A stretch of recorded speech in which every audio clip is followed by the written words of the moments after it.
Howdy folks, hope you're all having a good one, and welcome back to World of Tanks with the Mighty Jingles. And today, in this absolute corker of a Tier 7 standard battle here on the Safe Haven map, we have the return of a machine that we have not seen around here in a very long time, as well as the debut of a machine that we haven't seen around here at all. It is the return of none other than Stalin's Hammer, the Su-122-44. It's being driven for us today by T-Texan B, which suggests this may be a North American server battle. And the thing that makes... it's hard to narrow down just the one thing that makes the Su-122-44 as good as it is. I mean, there's one obvious thing, but I'll save that till last. It's obviously, as the name implies, based on the chassis of the T-44, which was not a successful tank. In fact, it was pretty bad and not actually that much better than T-34-85. The Soviets changed the game with the T-54, T-55. Obviously, that was the next generation of Soviet main battle tank, but that was a few years away. The T-44, not so good. Not completely awful, very good mobility, which the Su-122-44 has also inherited. It also definitely has better armour, at least from the front, than the T-44's inadequate armour. Mostly due to having the turret chopped off, and the front of the tank covered by 90mm of slab-like armour sloped back at a nice 66 degrees, making this thing actually fairly tough from the front, although, you know, angling certainly doesn't hurt. That 90mm of actual armour turns into something like 150mm of effective armour thanks to that 66 degree armoured slope. And if you were to, there we go, improve your chances further by just angling at around about 16 degrees or so, not a huge amount, but that's the limit of the gun traverse, allowing you to angle and still keep the gun pointed at target. Then you can add about another 20mm of effective armour to that total, so from the front it's actually pretty tough. Of course, all bets are off if you get yourself into a tier 9 game, which this thing can do, because unlike a lot of premium tanks from this thing's era, it does not get preferential matchmaking.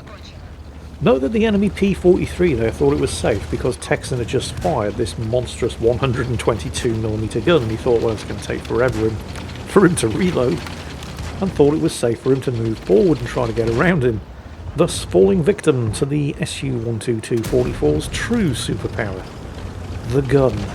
You see, to all intents and purposes, there's nothing remarkable about this gun. It's your standard Soviet 122mm.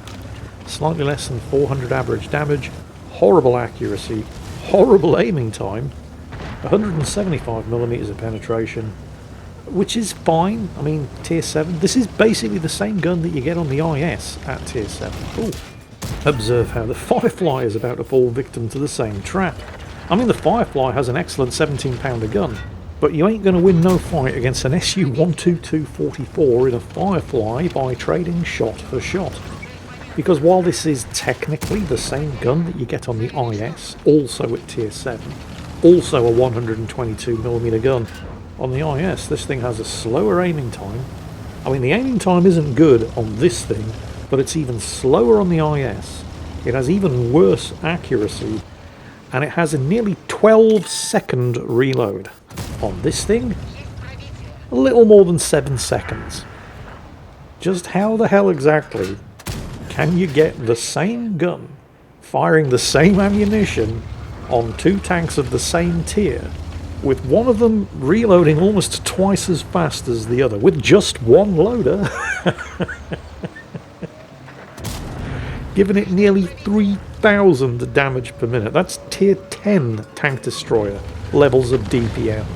Wargaming's explanation is that apparently it's something to do with a special wedge cut into the breech that was only specific to this model of tank and couldn't possibly be incorporated into every other tank using the same gun and the same breech, and oh, look over there, a three-headed monkey.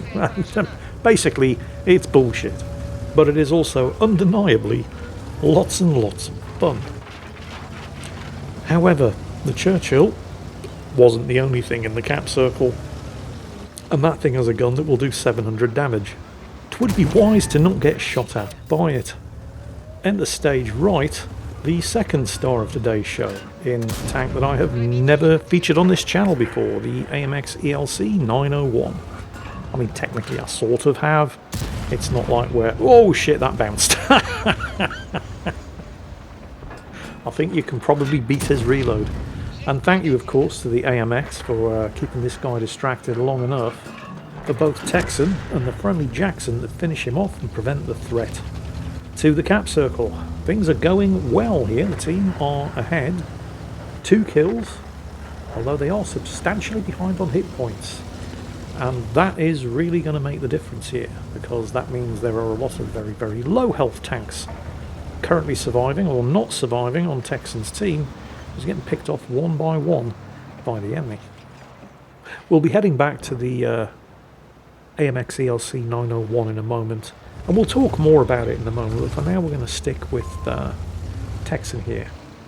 Still clinging on to that lead by 1 kill, but still fairly substantially behind on hit points compared to the enemy team. And that situation is not getting any better anytime soon. The enemy team have now equalised on the kills. Fortunately, the old Stalin's hammer here, as well as having a stupidly good gun for its tier, also retains the excellent mobility of the T-44, which was honestly the T-44's only really good feature. Well, I mean, maybe I'm being a bit too harsh about the T-44. I mean, it wasn't a great tank, but it certainly wasn't terrible either. It was an improvement over the T-34, although by the time the T-44 had finished testing with its 85mm gun, the T-34 also had the same 85mm gun. But the T-44 did have better armour and better cross-country performance. It just wasn't enough of an improvement. They only ever built 2,000 of them compared to like 54,000 T-34s. So while it was never really used much, it certainly never fought in any battles, it did at least influence the design of the T-54 and the T-55, so it wasn't a complete failure. Oh, hello. Time for a spot of surprise butt sex.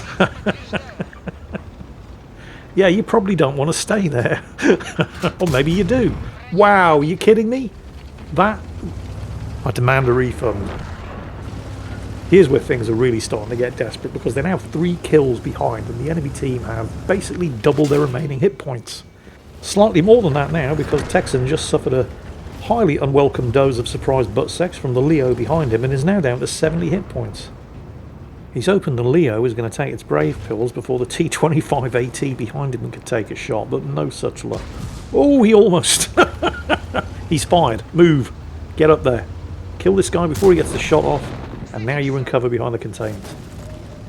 Keeping the containers between himself and the T-25 AT, who just took a hit from somebody. Whoa, there's somebody else shooting. Oh, crap, it's a Hellcat. Look at how slow the aiming time is on this gun. And remember, this same gun on the IS has an even slower aiming time at the same tier as this. But they do have one other thing in common. They're both Russian. And in a Russian tank, your actual accuracy is completely independent of your aiming time, and just depends how many dissidents you've sacrificed to the gulag that morning. T-25 AT thinks he can beat his reload. Oh, he's wrong. Oh, never mind. He would have actually needed a high damage roll to one-shot him. That was 380, the average damage is 390, and I left him on 35 hit points. So he would have actually needed a higher than average damage roll in order to kill the T-25 AT with one shot. But, whatever. Well, now, it's all down to the other star of today's show. This is Kevin Hoolan? We'll call him Kev. In the AMX ELC 901. This is a reward tank. Technically, we have never seen this machine on this channel before, but, I mean, you've seen one ELC, you've seen more. It's not like there's only one version of this thing. But what makes this one special is it was free. All you had to do to get it was log in for a number of consecutive days in a row. Oh, somebody spotted him. That would be bad. No, I think we're good. Right, there's the T-20. Didn't see him. Wasn't paying attention, not looking this way. Can't fail to have seen that. Except apparently he didn't. So it wasn't the T-20 who spotted him, which must mean that the T-20... Yep, the T-25 AT. There he is. And, yep, you had your chance. And you blew it. Of course, the party piece of the ELC in all of its variants has always been that it is such a small machine. If it's right next to you, it's almost basically impossible to hit, because you just can't get enough gun depression to shoot at it. So T-25 AT taken care of. Now for the T-20. If the friendly M44, I mean, I appreciate that he's in a fight for his life and he's doing his level best to defend himself, but he would just back up. The T-20 would be forced to go up the hill, and Kev here could take a shot at him. It's going to take more than one shot though. Ah well, did what he could. No real criticism of the M44 implied there at all. He was in a fight for his life, and it's not like these two guys were talking to each other, so he did what he felt he needed to do. It just wasn't enough. Now then, the T-20 is, at the moment, a one-shot kill. And Kev very much is not. I mean, the T-20, you know, it's not a bad machine. It's certainly got a nice 90mm gun. But, well, so does the ELC. And Kev has hit points, and the T-20 does not. So presumably the T-20 is also fully aware of that, and is trying to make himself scarce. And he appears to be doing a very, very good job of it. A sneaky bastard. Where did he go? Oh well. I'll say this for the T-20, he certainly made the most of that opportunity. So, I mean, he could be anywhere right now. The thing is, the advantages definitely lie with Kev here, not only because he's got more hit points, but the T-20 is not actually a light tank. It looks like a light tank, it performs like a light tank, it's actually a medium tank, so it doesn't get light tank camo ratings. And most light tanks don't get AMX ELC camo ratings. So the fact that the T-20 has managed to go undetected and elude Kev here is actually pretty impressive. Well done to him. Staying undetected, however, yeah, that's definitely going to be significantly easier said than done. Also, where's the M12, the enemy artillery? Come out wherever you are. Under most circumstances, you would expect the ELC to spot the two remaining enemies before they spot him. But even if that's not the case, well, and it is, because there's the M12.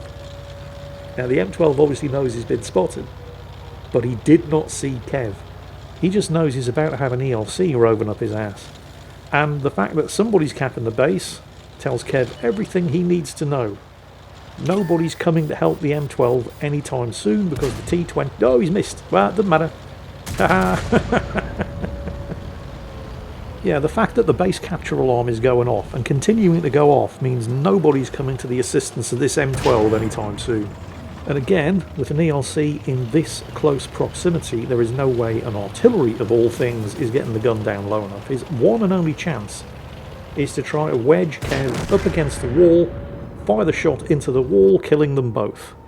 But Kev was not going to fall for that old gag.